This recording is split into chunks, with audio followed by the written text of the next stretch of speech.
ছোট গাড়িটা কোথায় দোকান করছে কিন্তু পিছনটা কি হচ্ছে বলতো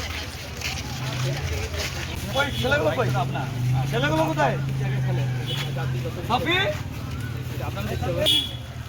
ব্যবসা অবশ্যই করুন, পরিষেবা অবশ্যই দিন, এটাও দরকার আছে। চা একটু বিস্কুট অনেক দূর দূরান্ত থেকে আছে, কিন্তু বিষয় যেটা আপনার এই পিছনটা আপনাদেরকে লক্ষ্য করতে হবে। আপনাদের কি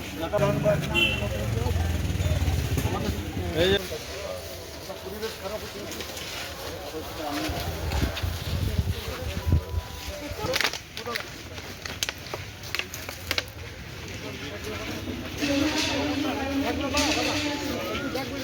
ভাই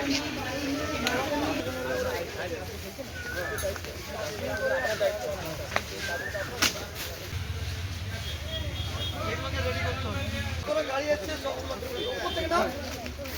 কোদাল দরকার ছিল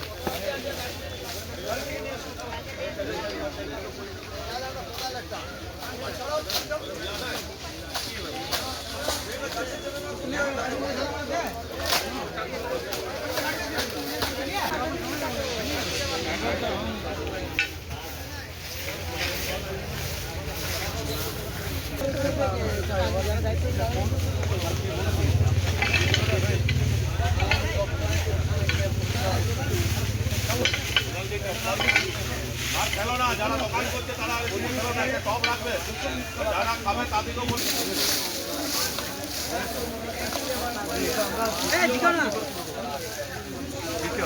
আসল জায়গায় পয়সা ভালো করে টেনে দাও, খেলো না।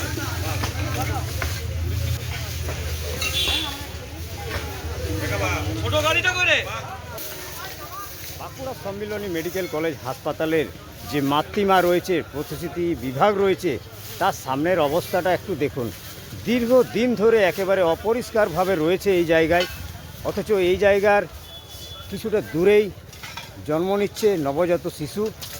কিন্তু তাছাড়াও যে একটা আবর্জনা স্তূপ বলা চলে, একেবারে দীর্ঘদিন ধরে অপরিষ্কার রয়েছে এইভাবেই বাঁকুড়া সম্মিলনী মেডিকেল কলেজ হাসপাতালের সামনে।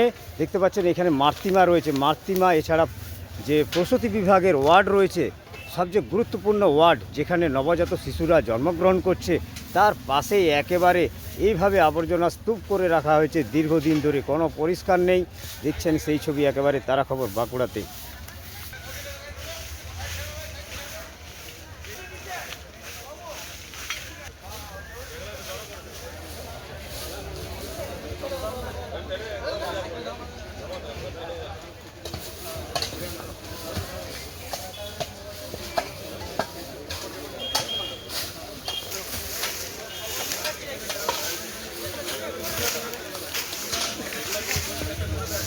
হ্যাঁ, নামতে হবে, সেই যদি ঘুমায় আমার সমাজ বন্ধুরাও তো ঘুমাবে। বাবু আস্তে করে সুপারভাইজারকে বলিস, আমি তো সব জানি তো।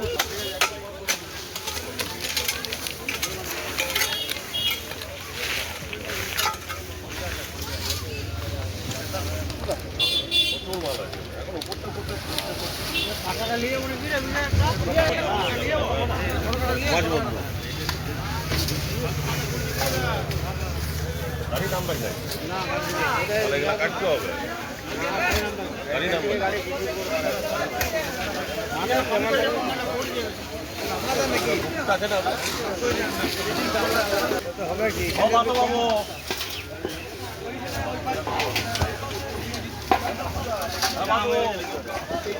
যতই আপনি লোক লাগান পরিষ্কার রাখতে পারবেন।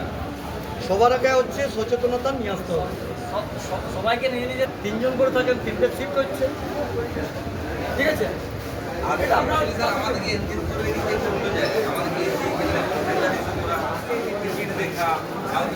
একটা কাজ সেটা করা যাবে, কিন্তু সেই মুহূর্তে স্যার কি হয়, ধরুন একটা পেশেন্ট পার্টিকে এখানে আমরা একটা কোনো জিনিস ডিস্ট্রিবিউট করছি, তা করতে করতে ওই দিকে একটা ক্রাইম হয়ে গেল, তখন একসঙ্গে দুটো কাজ সামলানো সম্ভব। তার জন্য আমাদের ফাঁড়ি রয়েছে, আমরা ফাঁড়িকে আমরা বিশেষ দায়িত্বটা, বিশেষ দায়িত্ব, কারণ বাইরের দিকটা ওরা দিকে আপনার গেটের পাশাপাশি এটা সচেতনতা না আমাদের ডিপ্টি লেভেল আছে, আগামী দিন থেকে কয়েকটা লেভেলে কাজ হবে। আরো আমাদের দুটো লেভেলে আমাদের কাজ হবে। তাদেরও তো বেতন চালাতে হবে, সরকার তো এত টাকার কাজ নেই, সব বেতন দিতে হবে। আমরা সব বেতনের চেষ্টা করছি। 40 টাকা 50 টাকা পাচ্ছে, তারা যেন ন্যূনতম একটা পায় সংসার চালানোর জন্য, তারা পরিশ্রমটা আর কি যেন বেসিক দেয়। সেরকম আপনাদেরও চিন্তা আমাদের আছে, সরকারের থাকবে, এটা বুঝতে পেরেছেন? তার মেয়েকে নিয়ে এসেছে, খিচুড়ি হচ্ছিল, পেশেন্ট পার্টি আর কেউ পুরুষ মানুষ ছিল না। তো স্টেজারে ওঠানোর জন্য বলছে যে মাটা কোলে নিয়ে যাচ্ছে, আমার দেখে সহ্য হয়নি, আমি এনাদের সাথে ঝগড়া হলো, দাদা আপনারা কেউ ধরুন নিয়ে যান উপরে, বলে না এটা আমাদের ডিউটি নয়। ইনারা কেউ ছিল, এনারা ছিলেন না, হয়তো অন্য কেউ ছিল, রীতিমতো ঝগড়া হচ্ছিল আমার সাথে। আপনি একটু পারমিশনটা দেন যেন হেল্প করে দেয় মাগুলোকে।